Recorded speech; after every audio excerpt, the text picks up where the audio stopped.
Indonesia kudu kan gitu. Ya. Indonesia kudunya 211 Mas. 211. Sementara Amerika kalau kita hitung itu cuma 9. Kan nggak ada aturan hubungan internasional kok. Anda harus.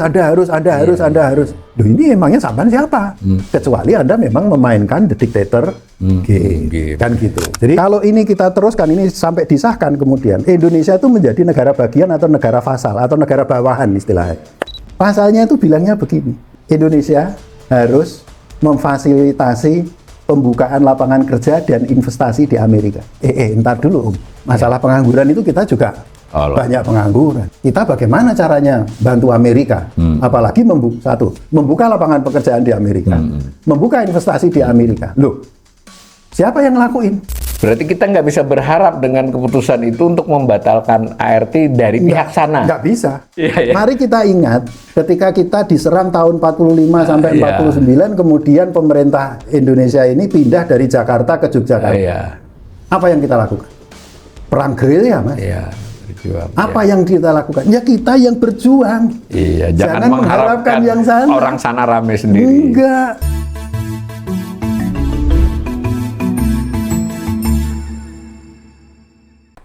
Salam cerdas, Ibu Bapak, saudara-saudara yang saya hormati, berjumpa kembali dengan saya di kanal Awali Rizki dalam sesi Ngobrol Ekonomi.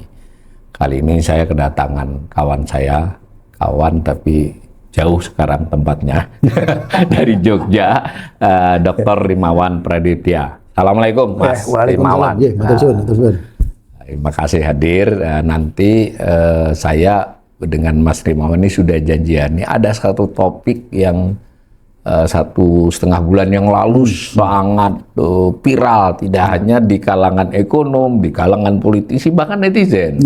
Yaitu soal perjanjian dagang Indonesia dengan Amerika ya. Agreement on reciprocal trade biasanya. Sebenarnya trade and tariff ya. Trade tapi ini trade jadi bukan. Nah gitu, ART lah begitu ya. Yang sempat dibicarakan luas pro kontranya. Sebetulnya harus diakui secara publik ya lebih banyak yang mengkritik bahwa itu kesepakatan yang merugikan. Tetapi belakangan topik itu menghilang ya. Kita ekonom aja sempat rame-rame terus ini. Kanal ini termasuk paling rajin lah untuk menunjukkan soal itu. Nah, tiba-tiba bukan tiba-tiba ya, memang itu biasa di Indonesia Mas. Jadi sesuatu setelah viral itu hilang. Nah, padahal tidak hilang soalan itu, cuma jadi pembicaraan publik aja. Dan kita coba lihat, tapi sebelumnya saya ingin tampilkan dulu Mas Rimawan dan kawan-kawan ini melakukan, jadi orang lain sudah tidak viral, mereka ini masih terus melakukan kajian dan karena waktu berjalan jadi makin makin teknis ya, makin memelototi pasal-pasal, ayat-ayat dan mengkonfirmasi juga kepada para pihak yang terkait dengan itu. Nah ini salah satu bahan paparannya teman-teman. Itu ada Mas Rimawan, ada Mbak Kisa, ada Nabil, ada Dea dan lain-lain.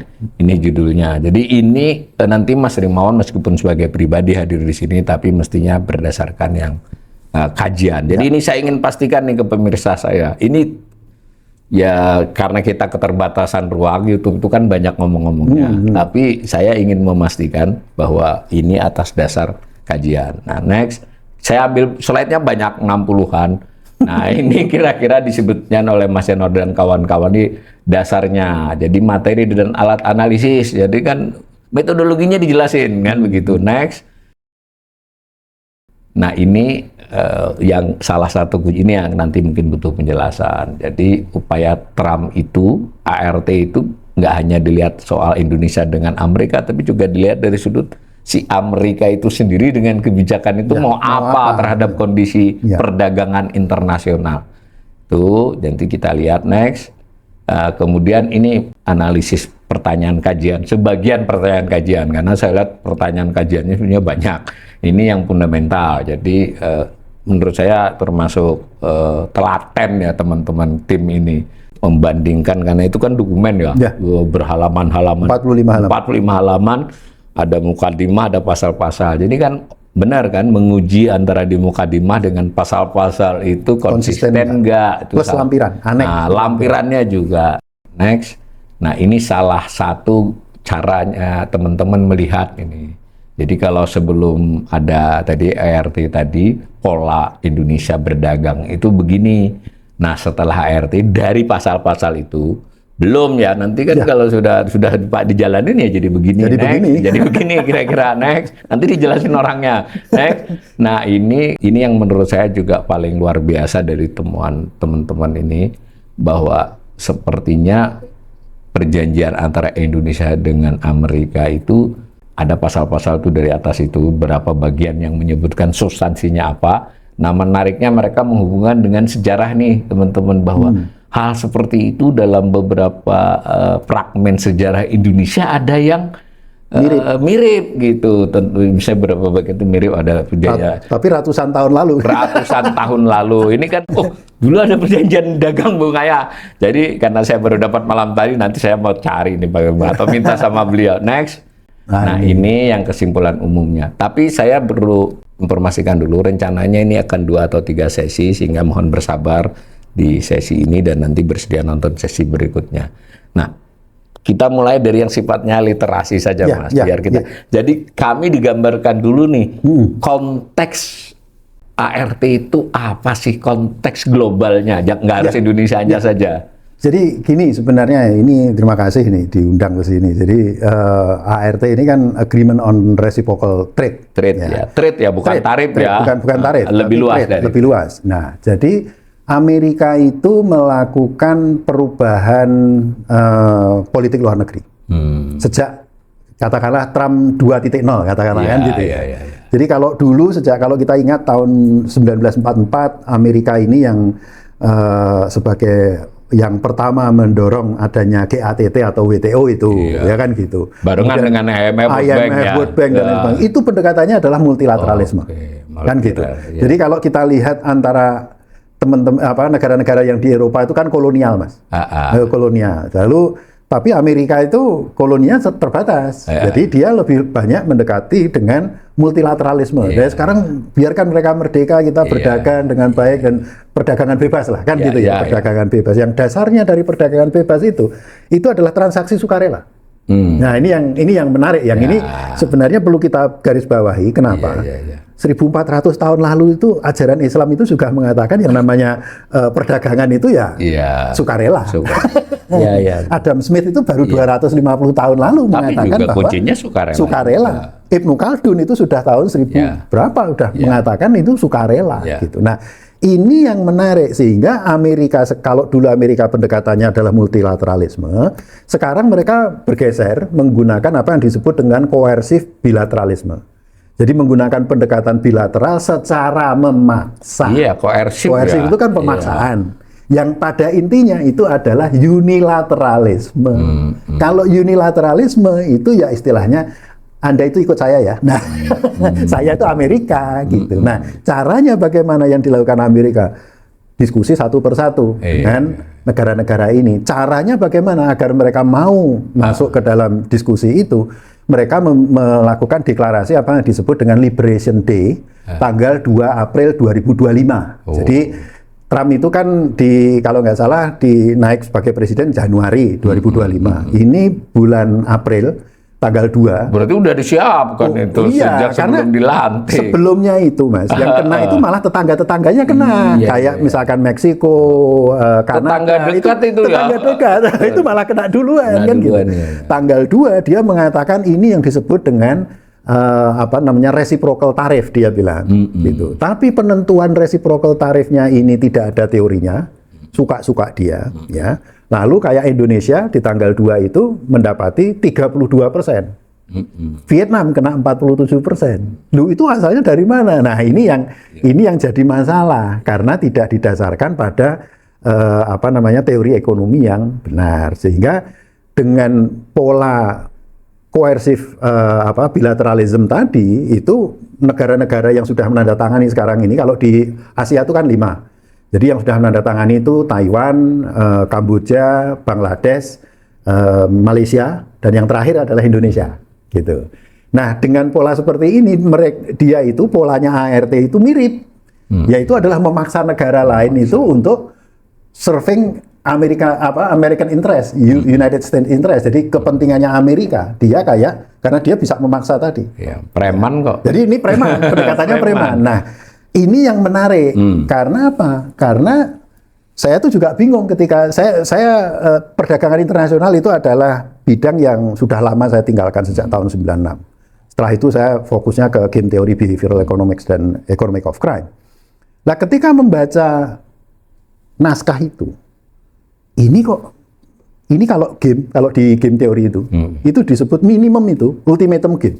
Iya, ultimatum. Tapi bisa jadi ini sudah dictator game, gitu kan waktu itu. Awalnya saya masih menggunakan kata-kata ultimatum game. Loh, dalam kondisi hubungan multilateral kan nggak bisa. Iya, ancaman itu nggak bisa. Harusnya pendekatannya itu lebih ke kooperatif game, kan gitu. Cari sama-sama. Sama-sama, situasinya sama. Jadi kalau dalam bargaining istilahnya kita mengatakan, oh itu harusnya nest bargaining. Kenapa? Sama-sama nest bargaining levelnya sama kan gitu. Nah kok ini tiba-tiba memainkan Rubinstein game, yaitu adalah ultimatum game. Ultimatum game itu Amerika jalan dulu, dia mengatakan, kamu begini, terima atau tidak, kan begitu. Ya kan?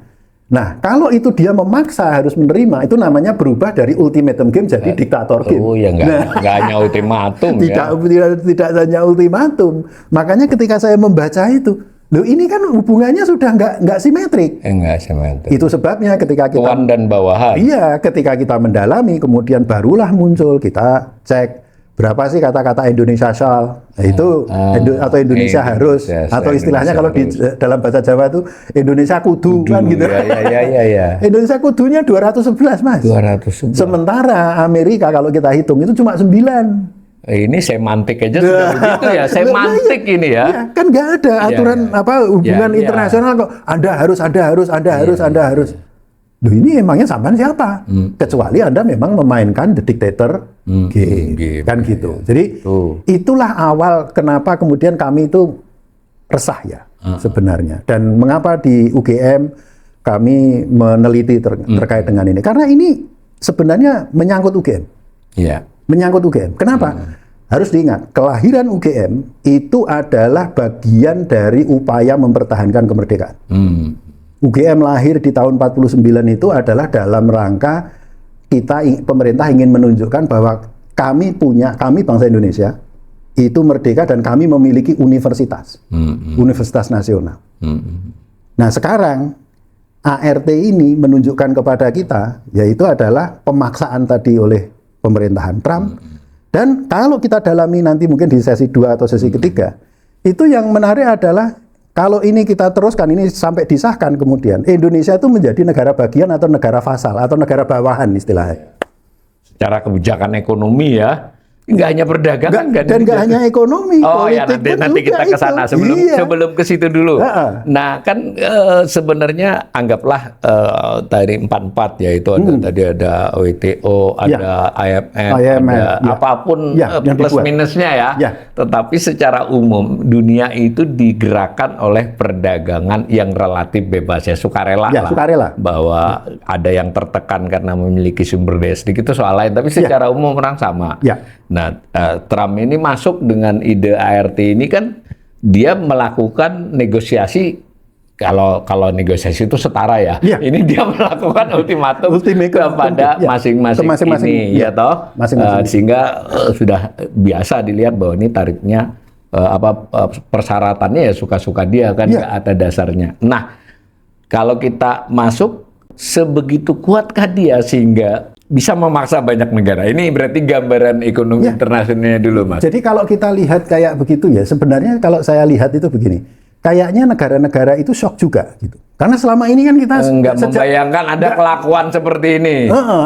Kemudian ada orang perilakunya kayak begini nih, kan begitu ya. Semuanya dipanggili, kemudian dikasih, kamu 32%, kamu 47%. Ya stres Mas semuanya, Mas. Makanya nggak siap dengan peristiwa itu. Semuanya datang. Kan gitu. Saya tidak menyalahkan mereka, meskipun kalau kita lihat lebih dalam lagi, kalau kita menggunakan game teori, ancamannya itu nggak kredibel sebenarnya. Nah itu nanti yang pentingnya, artinya dia kelihatannya lebih ancaman dibandingkan bluffing. Yang diancam ini agak ngeri gitu kan. Dan memang ada satu faktor lain ya, dia ngancamnya kan tidak hanya perdagangan. Tapi harus fakta bahwa dia menguasai dunia dari sisi geopolitik, itu juga harus kita Jangan-jangan meskipun ini lebih dulu dari soal Venezuela, Iran, ada kaitannya Greenland. Mungkin bisa jadi gitu, bisa jadi. Apalagi kan dia punya angkatan bersenjata yang ada di mana-mana, kan begitu ya. Itu bisa jadi seperti itu. Jadi memang pendekatannya memang tidak hanya pada masalah tarif itu saja, tetapi dia juga memainkan intinya itu bagaimana caranya negara lain itu mau tunduk pada mereka. Saya tadi tertarik dengan tinjauan historis, mungkin sebagian dibahas. Mas, ini kita lihat slide itu. Yang nomor 6. Nah, dari slide yang paparannya teman-teman ini gimana Mas anunya? Nah, jadi begini sebenarnya. Yang kita lihat dulu itu adalah kita melihat dulu pola 36 kewajiban asimetrik. Oh, di hasil kan temuannya itu 36. Kita lihat dari naskahnya dari naskah. Begitu lihat naskah itu tuh saya kaget. Karena saya juga ngajar yang namanya mata kuliah ekonomi Indonesia. Dan kalau kita ngajarkan ekonomi Indonesia, bukunya menggunakan bukunya Pak Budiono, gitu ya. Itu yang ditulis tahun 2016 itu menggunakan pendekatan sejarah. Nah, kita kan mendalami ke situ kan, ke sejarah. Di sejarah itu saya mikir lagi, ini pola kayak begini nih. Ini kalau sejarah itu tahun berapa ya? Saya mulai balik lagi memikirkan pasca Perang Dunia I, Versailles Treaty. Versailles Treaty itu antara negara-negara yang kalah perang dunia I dengan negara-negara yang menang perang kan begitu kan. Dan di situ kan dianggap Versailles Treaty itu adalah perjanjian yang sangat kejam sekali. Kejam dalam artian terhadap yang kalah. Pada yang kalah harus bayar pampasan, perang macam-macam begini. Angkatan bersenjatanya dihancurkan, nggak boleh berkembang dan lain sebagainya. Iya. Tapi seperti itu pun tidak memposisikan mereka sebagai negara bawahan, Mas. Nah, saya balik lagi mikir. Saya cari-cari kan. Nah, zaman sekarang kan kita pakai AI, kan gitu kan. Bisa ditanya dia. Kita bisa tanya. Lalu saya tanya, pola yang kayak gini ini kapan ya terakhir? Muncul kemudian perjanjian Nanjing. Nah, perjanjian Nanjing apa nih? Saya cek. Perjanjian Nanjing itu adalah perang candu. 1842. Nah, di perang candu itu Cina, antara Cina dengan Inggris. Jadi yang dilakukan pada saat itu, Inggris itu banyak mengekspor candu ke Cina. Cina kemudian membakar atau membuang candu-candu itu ke laut. Inggrisnya marah kan, Mas? Begitu Inggrisnya marah, itu Shanghai itu dibom sama Inggris karena dia punya kapal-kapal yang hebat. Setelah perang Cinanya kalah, lalu masuklah perjanjian Nanjing. Di perjanjian Nanjing itulah kemudian terkait dengan masalah nanti Hong Kong, serah terima Hong Kong dan lain sebagainya. Abad 19 ya? Iya, nah awalnya saya pikir perjanjian Hong Kong itu sewa. Memang ditulisnya kalau tidak salah di situ sewa, tapi sebenarnya nggak ada duitnya. Dipaksa. Nah, saya jadi mikir loh, kalau kayak begini, ntar dulu, kalau di Indonesia kapan ya? Tanya lagi AI kan? Muncul perjanjian Ternate, muncul kemudian perjanjian Bongaya. Perjanjian Bongaya ini yang awal mula kemudian VOC itu bisa masuk ke Indonesia karena dia pada saat itu mengalahkan Raja Hasanuddin. Nah, itu kan. Sebelumnya dia VOC berdagang aja. Dia berdagang aja. Nah, lalu saya berpikir lagi, sebentar, kenapa VOC bisa melakukan seperti itu? Saya cek lagi. Landasan hukum VOC itu adalah Oktrooi tahun 1902. Itu yang pemerintah Belanda memberikan kewenangan kepada VOC untuk membuat pasukan, kerjasama dengan negara lain dan lain sebagainya. Negara yang menggunakan pola seperti itu dua sebenarnya, satu Belanda, dua Inggris, gitu. Nah, tapi Oktrooi ini, jadi kalau Inggris menggunakan Navigation Act, kalau Belanda menggunakan Oktrooi. Nah, Oktrooi ini jadi dia di dalam negerinya ada landasan hukumnya. Semua penjajahan itu ada landasan hukum di negaranya. Jadi kalau kita lihat lagi ya, misalkan kayak dulu kan Spanyol, mana lagi Spanyol, Portugis, Prancis, itu semuanya memberikan landasan hukum. Nah, sekarang pertanyaannya, apakah itu akan diberikan pada perusahaan seperti IEC ataupun juga VOC, ataukah dikerjain sendiri? Nah, kalau yang Prancis dan lain sebagainya itu dikerjain sendiri oleh negara. Gitu. Kalau ini lewat Ini lewat dulu. korporasi. Meskipun nanti diambil alih lagi setelah korupsi. Sekarang. Jadi ini perjanjian ini seperti perjanjian negara meskipun pelakunya adalah multinational corporation-nya. Nah, ini balik lagi kalau ke teori perdagangan internasional itu balik lagi dengan mazhab yang disebut dengan merkantilisme. Karena merkantilisme itu polanya begini. Bagaimana caranya kita berdagang dan kita selalu untung itu. Jadi mohon ditulis ya, ada selalu untung. Selalu untung. Itu yang dikatakan oleh Thomas Moon. Ya. Lalu yang menarik itu adalah surat dari Jan Pieterszoon Koen kepada direksi VOC yang mengatakan, yang mulia, tidak akan ada perdagangan tanpa perang, tidak ada perang tanpa perdagangan.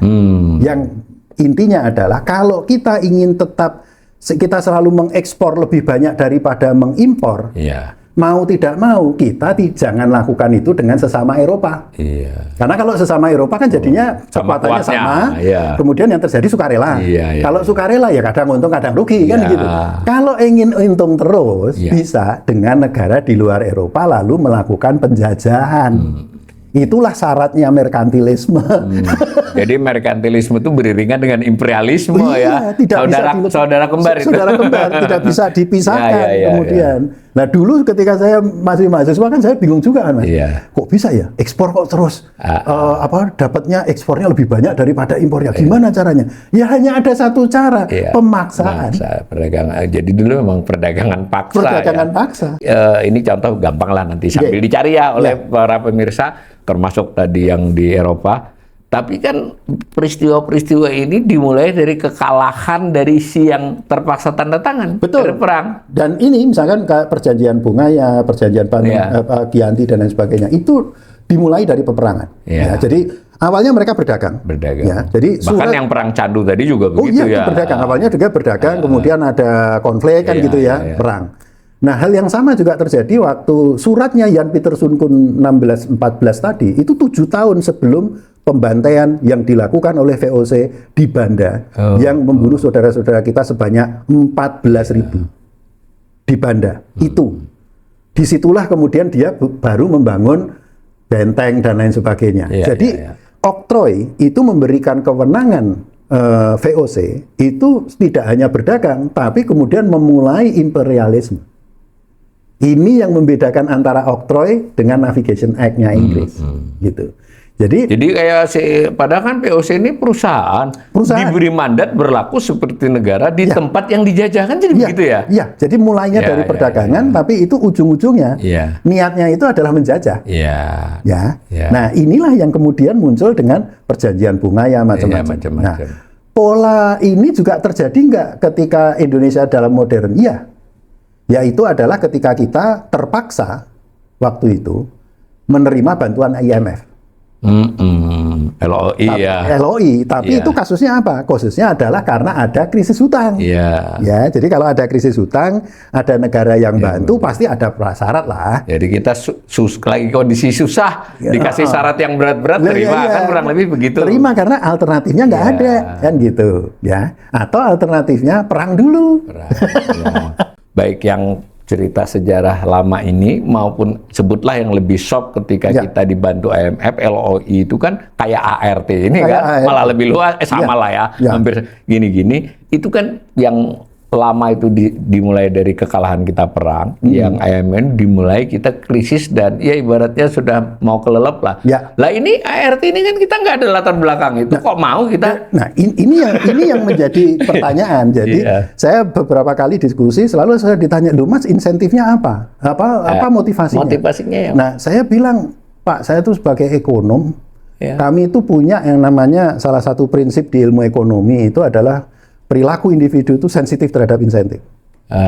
Nah, tapi saya hanya bisa memotret dari ART ini kalau dokumennya kayak begini, isinya kayak begini. Tapi ada hal yang saya nggak bisa jawab. Apa itu? Terus motivasinya menerima ini apa? Itu yang nggak saya tahu. Karena kalau dari cerita tadi itu karena kalah perang atau karena susah banget kan? Dua-duanya kayaknya kita enggak kan? Dan bahkan kalau kita ingat lagi ya ketika LOI itu ya. Itu kan tidak kemudian mengatakan, Indonesia memfasilitasi investasi saya. Kan nggak ada. Iya. Ini di ART itu mengatakan, Bahkan salah satu pasal itu menarik.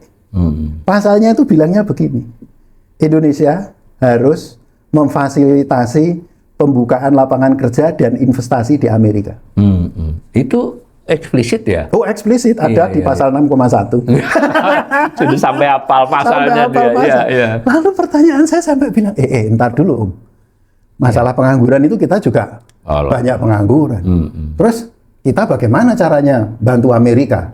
Apalagi membuka lapangan pekerjaan di Amerika, membuka investasi di Amerika. Loh, siapa yang ngelakuin? Ini ada, Mas. Yang kayak beginian ini ada. Belum lagi nanti ada lagi pasal satu lagi, yaitu adalah pemerintah harus membantu perusahaan Indonesia untuk membeli barang-barang Amerika. Iya. Lah pertanyaannya, terus ini yang mau beli siapa? Iya kan dari pengalaman impor dari Amerika kan yang beli swasta mayoritas. Lah, iya. Swasta Indonesia disuruh beli. Lah ya itulah, karena ada lagi nih pasal 6,2 itu melarang bahwa pemerintah tidak boleh mensubsidi BUMN. Oh, ada itu juga. Oh, ada itu juga. Jadi pertanyaan saya gini, Om, sampean itu terus menginginkan sopoy? Kalau BUMN dilarang untuk disubsidi, jadi BUMN nanti itu harus pendekatannya cuma satu. Apa itu? Market base. Seluruh aktivitasnya itu dasarnya market base. Kecuali yang dikatakan itu sebagai public service obligation. Tapi public service obligation itu harus ditunjukkan kepada Amerika. Ini loh, selama ini saya melakukan ini, dan jadi tidak ada kewajiban itu ya. Loh, kalau enggak kan tetap dispute toh, Mas. Ya. Ini kita melanggar perjanjian. Dan ada lagi tuh, apapun yang diberikan prasyarat oleh Amerika yang berhak menentukan apakah Anda berperilaku baik, comply atau tidak, itu adalah Amerika. Oh, jadi nggak ada gambaran arbitrase siapa ini, nggak ada. Kalau yang multilateral tadi kan minimal ada WTO, terlepas bahwa mereka yang kuat berpengaruh, tapi kan tetap ada. Jadi kalau di WTO kan kita misalkan, ini kok saya dapat tarif sekian, tetangga saya enggak. Saya didiskriminasi. Didiskriminasi. Kalau kita enggak melakukan retaliasi berarti ajukan ke WTO, kan begitu. Kalau retaliasi kita balas ya. Kan balas kan. Nah, masalahnya kan WTO sendiri dilemahkan oleh Trump. Dan Trump itu keluar dari 72 lembaga internasional, termasuk diantaranya keluar dari WHO. WHO jadi keluar ya. Dia keluar, WTO dia melemahkan itu. Lalu kalau kita itu, saya pernah ditanya seorang wartawan, Mas, ART itu masa sih Mas nggak ada manfaatnya? Nah, ya gini, ini banyak yang itu. Lalu saya bilang begini, sebentar, kalau kita mau bertanya tentang manfaatnya, harus kita batasi dulu. Bahwa manfaat itu, satu, tidak boleh melanggar kedaulatan Indonesia. Ya. Yang kedua, tidak boleh melanggar GATT atau WTO, pasal WTO. Karena kita tanda tangan kan itu semua ya. multilateral, semua multilateral. Kan? Setelah kita cek, ada 9 manfaat. Ya. Cuma 4 diantaranya nabrak WTO. Oh, berarti kalau kita jalanin nanti, ini penting pemirsa. Ini baru ditandatangani ya, belum berlaku ya. Belum. Nah, jadi ada yang kalau kita setuju, kita jalanin yang kita tandatangani, kita berarti menabrak yang kita tandatangani sebelumnya dong di WTO. Kan kira-kira begitu ya temuannya ya. Itu pembagiannya adalah sekitar Indonesia akan, kalau itu semua ART ini nanti berlaku, ada 19 pasal WTO yang kita langgar. Amerika melanggar 12. Tapi harus diingat loh, kita dengan Amerika itu di WTO beda loh posisinya. Beda. Dia tuh memang udah niat melanggar. Nah, kira-kira gitu kan. Karena dia sudah melihat melanggar kayak sudah begini. Ada persiapannya. Dan dia kan negara besar. Ya, bargaining positionnya beda dan lain sebagainya. Itu beda.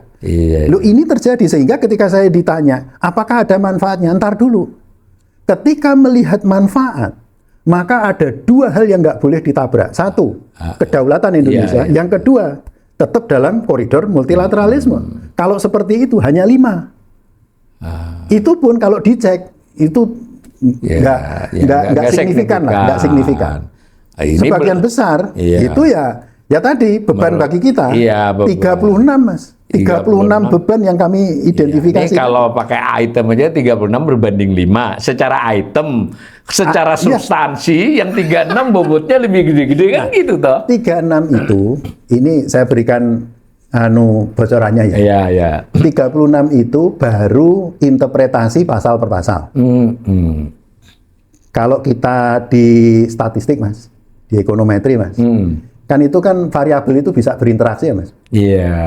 Pertanyaan saya, itu kalau nanti diinteraksikan antara satu pasal dengan pasal lain, dampaknya bisa tambah lagi Mas, tidak 36, tambah 20 lagi. Iya, bisa begitu kan. Iya, karena satu pasal ini sendiri-sendiri dampaknya 36. Iya. Ketika ini diinteraksikan, itu jadi lebih kompleks dan itu nambah lagi.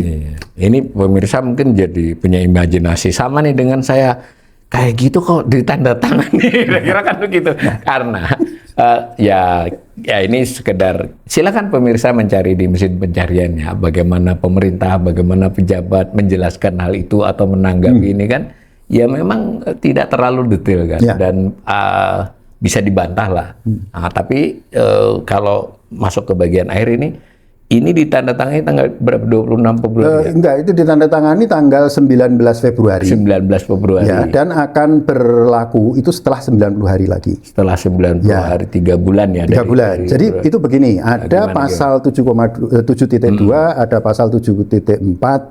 7.2 itu mengatakan adalah kalau kita ingin merevisi, sebenarnya window-nya itu adalah di 60 hari.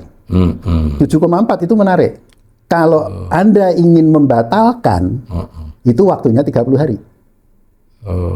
Tapi kalau ini nanti sampai 90 hari, maka itu adalah sudah disepakati.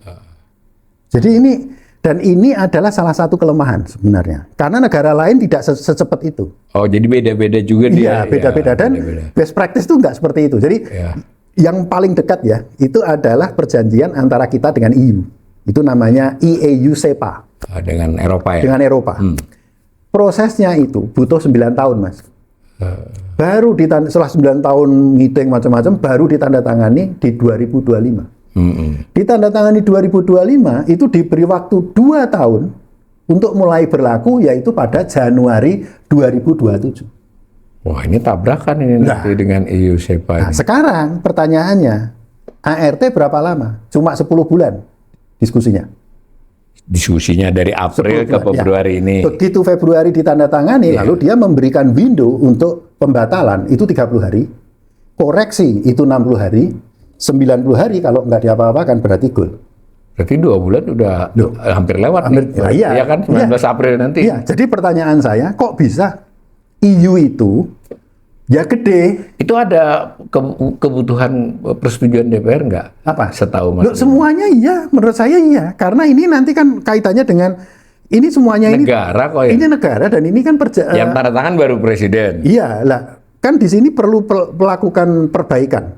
Jadi kalau pasalnya masih misalkan bisa, ada undang-undang yang harus diperbaiki, bahkan ada revisi undang-undang atau bahkan undang-undang baru, atau juga PP macam-macam itu yang harus disesuaikan. Dari kesepakatan akibat dari kesepakatan itu, sehingga kita kalau orang mengatakan oh ini nggak perlu undang-undang, aneh bagi saya. Karena dampaknya itu panjang kali lebar kali tinggi. Dan ini kan kenegaraan ya. Kalau harusnya DPR ini sekurang-kurangnya DPR memanggil pemerintah. Kayaknya pada senyap tuh masih. Nah, itu yang saya tidak tahu kan. Gitu ini penutup untuk sesi ini kan juga setelah itu kan ada berita Mahkamah Agung ya.